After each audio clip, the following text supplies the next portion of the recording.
So ngayon, ipagpatuloy natin ang chord progression or family chords. So, kung G ang chords natin o ang chords ng kanta o ang pitch, mas pitch sa pitch niya yung G. So, ang family chords ng G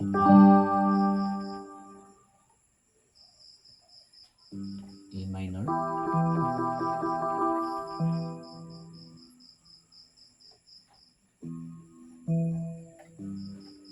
G, A minor, C, D. Oh, ganito lang. G, A minor, C, D, at saka D. G, A minor, C, at saka D. So, anumang kanta ang kakantahin mo, makukuha pa rin sa G. So, depende lang yan sa pitch.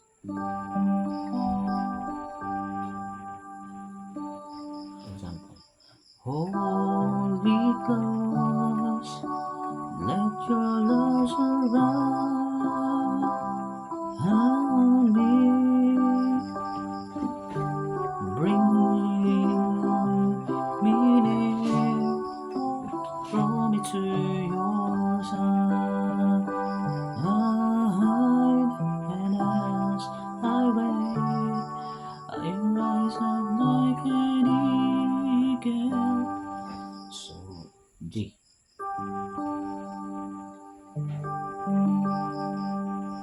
Tapos, D. Tapos, iba ito. C, D. So, ito lang. So, kahit anong chords pa yan, o kahit anong kanta, makukuha pa rin sa G. So, ipit mo lang ang iyong boses. Lord, I come to you. Let my heart be changed with you. So, nagdepende yan sa pitch ng kanta. So, kung pitch siya sa G, so G ang flow ng chords. Pwede na naman yung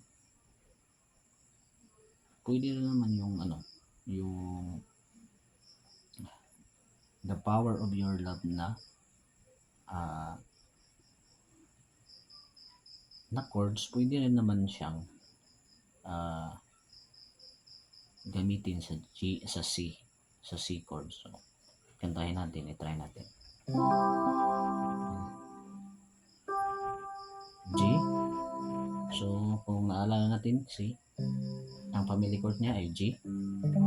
Tapos F, G.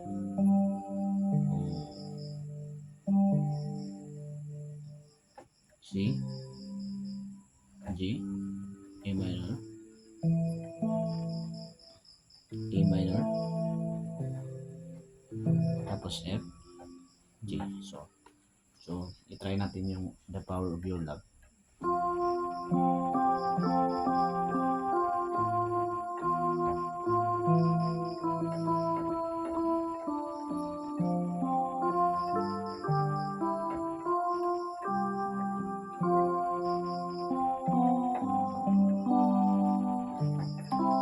Lord, I come to you. Let my heart be changed, renewed, flowing on the grace that I found in you. Lord, I come to know the weaknesses I see in me. When it's stripped away, the power of your love. So, kuha pa rin kahit na sa C lang. Oh. So, pero ang original chords niya ay G talaga. Pero pwede rin natin i-transpose sa C. Pwede rin naman sa D.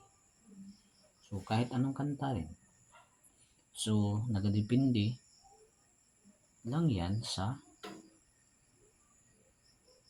chords na gagamitin mo. Pwede rin naman D. So, ang Power of Your Love, gagamitin ko siya sa chords na D. O, ito.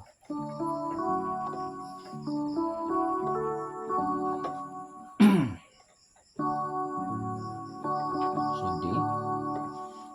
Ang chords niya ay D. So, mag-uumpisa siya sa D. Tapos, A. A major. Tapos, B minor. Tapos, G. Tapos, balik sa A.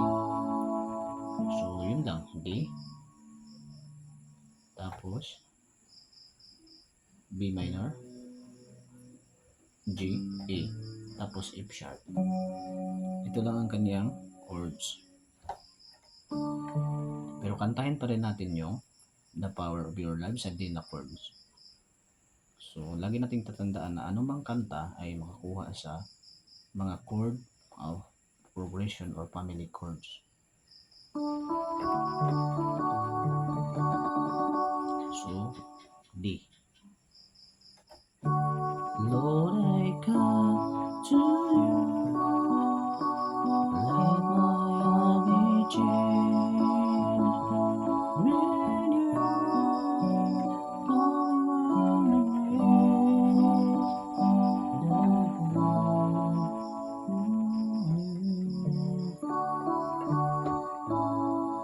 So, kuha pa rin sa D. Lord, I come to know that this is in me. Runs away the power of your love. All because. So, same lang. I-convert mo lang siya. So, i-convert mo lang sa D. Tapos, B minor, G, A. So, same lang yun mga chords na yun. So, pag-convert mo sa C or sa G na chords, yun lang. So, ganun ka easy, di ba? Pero kailangan nating mag practice ng maigi para ma-familiarize natin yung mga family chords niya. Pwede na naman yung Power of Your Love na kanta, pwede rin naman yung gamitin sa E chords, no? Try natin, Lord, I come to you. Let my heart be changed in you.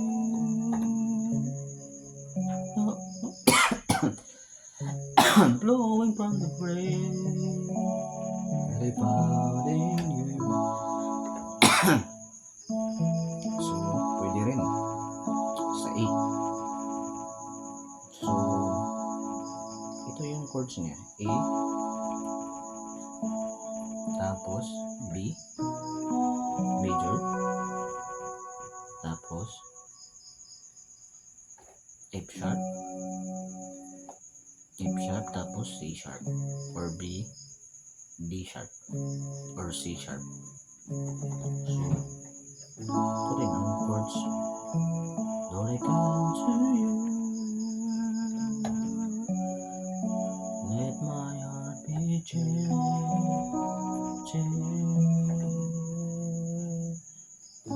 Lord, I come to you. Let my heart be changed. Renew all of grace. I tugma rin sa E na major. So, depende lang talaga sa kung saan ka no anong pitch ang gagamitin mo or anong pitch na chord sa sa pitch mo. Sa G ba? Sa C. So, yun lang. Subscribe sa ating channel. Salamat. Bye-bye. Yun lang muna.